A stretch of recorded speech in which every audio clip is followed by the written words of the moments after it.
Hey there, gorgeous ones, and welcome to today's message. We are up to day 12 of the 40-day challenge of choosing love over fear. And part of that challenge for me is showing up and doing one of these lives for you guys, from my heart to yours, through my experience, to hopefully give you a different perspective on your own experience and how you are going about living your life. That's really what today's message and all of these messages are actually really about. So today I want to talk to you guys about a key topic that has kept coming up in my conversations this week. So I feel like it is just a direct experience from all of our personal human experience, in particular in relationship. And my hope is that by the end of today's message, you're going to feel more empowered in terms of maintaining how you want to experience life in your own inner world, and not being at the mercy of how other people in your external environment or external circumstances are in order to look to determine how you're going to experience it. All right. So it's about taking back your own power, putting you in the driver's seat to determine how you experience life. And so today's topic is the ultimate slavery is someone else determining what is happening within you. Okay, so, and we all do this. So as you listen to this message today, and hopefully have some things that you would like to contribute to the conversation in the chat here as well, really thinking about where you do this in life, because we're all guilty of this. And what it is, let's unpack it. But however somebody else shows up or doesn't show up, whatever their mood is, whatever their actions are, whatever we perceive to be their intentions, how they're living their life or not living their life, whatever it may be, anything that is outside of you, your system, if anything outside of you makes you feel a certain way, you're actually a slave to other people and other circumstances that are out of your control, determining how you experience your life, right? They're determining your inner environment. Now, what does that mean? It means, they made me angry, or they made me sad, or they shouldn't have done this because now I'm afraid. Like, whatever it is, it's this lack of responsibility that we all fall into the trap of. And we think that somebody outside of us needs to change in order for us to feel okay within our own sense of self. And so I don't know what that looks like in your life, but maybe you can take this chance to just be open and honest with yourself, because in that honesty and being able to really see and take ownership over how much you outsource how you experience life and your own emotional responses, how much you outsource that to other people's behavior and decisions and ways of being. And when you can recognize that and take responsibility for that, and recognize that you are enslaving yourself through other people, however they're going to act, however they're going to behave, then you don't want that. I don't know. Why would we want that, right? Why would we want to be at the whim and the mercy of how some other imperfect individual, as we're imperfect, is going to operate in the world? We don't want them determining how we experience the world, but that's what we do as children. But the difference is, at some stage, we actually have to become adults in terms of not only what we do in life and our intellectual intelligence, but actually our emotional intelligence and our complete well-being on a mental, emotional, physical, energetic, spiritual, all the planes, right? And so I wanted to kind of give you another little key that I'm always reminding myself of, and it came up a few times in my coaching week this week, where I love working with couples, and oftentimes I'm navigating between couples and helping them to kind of just understand each other, bring some calmness and clarity and understanding, and get back on track to being an extraordinary team together, right?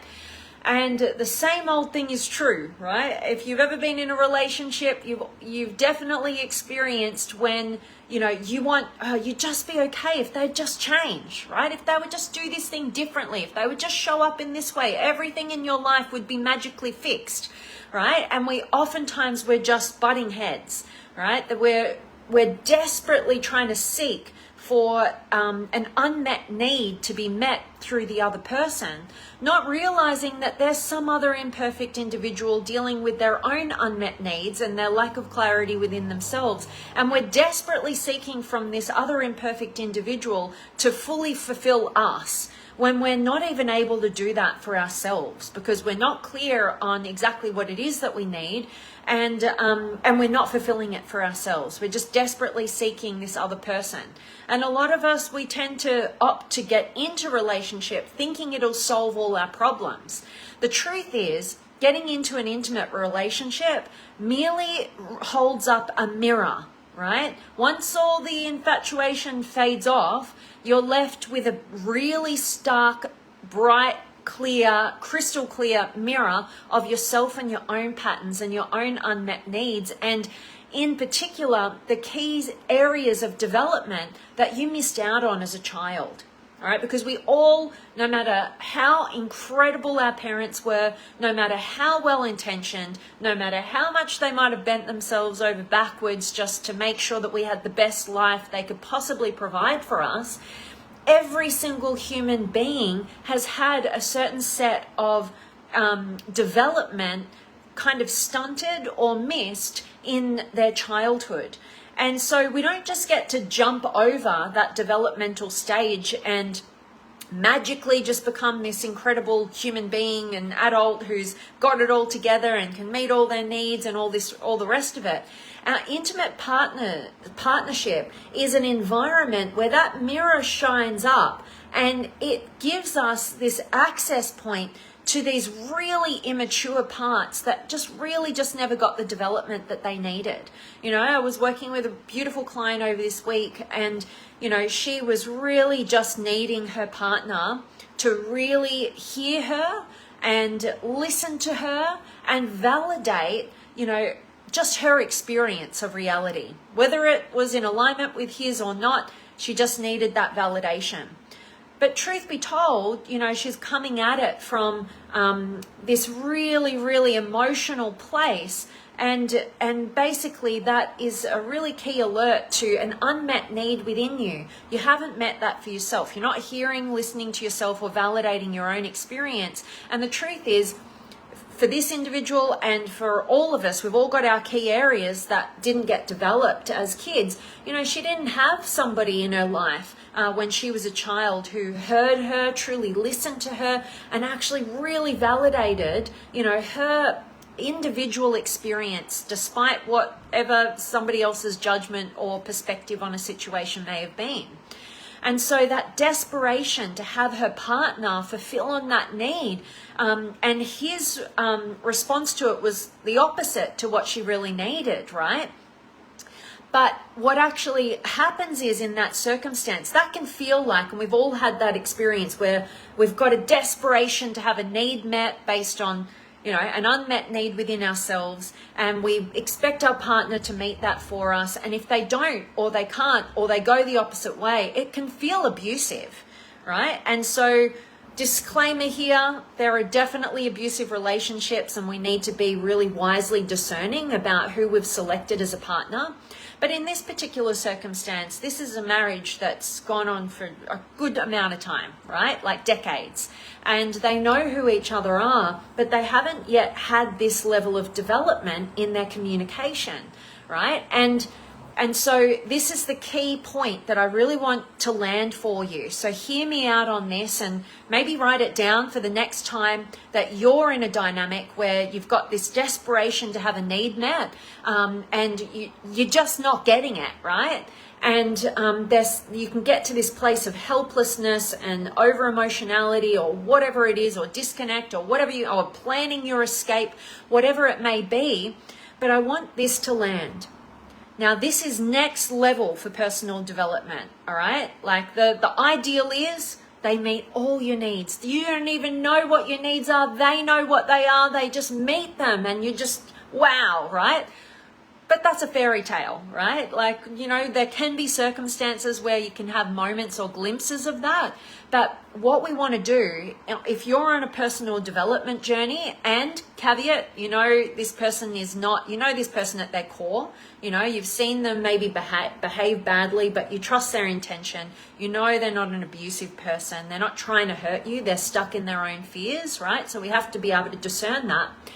But then if you really want to go on a personal development journey and you are 100% committed to your own liberation, to be the kind of person that you are truly proud to be in full control and deciding how you're going to experience the world and life, and you don't need to depend on anybody else to fulfill on your needs, although you're open to them absolutely doing that as well on top of what you're doing, then hear me out on this. The next time somebody in your life does not meet the need that you're desperately seeking, remind yourself that if they showed up exactly, precisely how you so desperately want them to become and be with you in this moment, they would be actually robbing you of an opportunity to develop in the very ways that you uniquely missed out on in childhood. And only you can reparent yourself back to a place of balance and harmony and empowerment. And if somebody else just shows up and becomes and be's exactly how you would desperately want them to be, you're never going to grow. You're not going to be motivated to develop in the very ways that you need. And look, you need to go through the pain and the turmoil in order to get to a point. And some people need to get into a more painful experience than others in order to be motivated to take action, right? But at the end of the day, what it is leading you to is that mirror reflection back to yourself. What we desperately seek for another person to fulfill on an unmet need and a space of development that we missed out on childhood, as well as the fact that they'd be robbing us of the opportunity to develop in the ways that we must develop to become a fully fledged, empowered human being. Also, if you desperately seek them to fulfill that childhood need, what you end up doing is creating a dynamic of a parent-child dynamic, which is what? You're not going to have any sort of intimate connection at that point, are you? Because it'll feel ancestral if you are having a parent-child dynamic, whether I'm seeking desperately from my male partner and then it creates this father-daughter kind of dynamic, or my partner as a male is seeking desperately from me and it becomes a mother-son kind of dynamic, right? That's not actually what we're here for, but we think that we are. We think we're trying to get the unmet needs resolved from our childhood, but the truth is you are your own answer in order to reparent yourself and identify where you missed out on that development, and it's up to you to empower yourself to meet that need for yourself and develop in the ways that you personally require. And when it comes to intimate partnership, we need to stop seeking the other person to fill that void for us and keep us in that childhood dilemma. And what we really need to do is go shoulder to shoulder, right? Supporting each other, encouraging each other, but not robbing each other of the opportunity to develop in the ways that we need to, and vulnerably and openly sharing that journey so that we do not feel alone, so we feel like we have a teammate, right? And look, I'm not discounting the fact that we can absolutely show up for our partner in those ways, in some beautiful ways that we missed out on as children. But that needs to be the cherry on the top, because otherwise we just stay in a lack of development, in a dependent relationship, and we kill the intimate relationship that we're actually in. We kill the intimacy there. And we end up maybe as a parent, child, brother, sister, even best friends, right? But it's a dependent relationship, and when it's dependent, it means that you sacrifice who you are to stay in that connection out of fear, rather than choosing to be in that connection from a place of love and empowerment.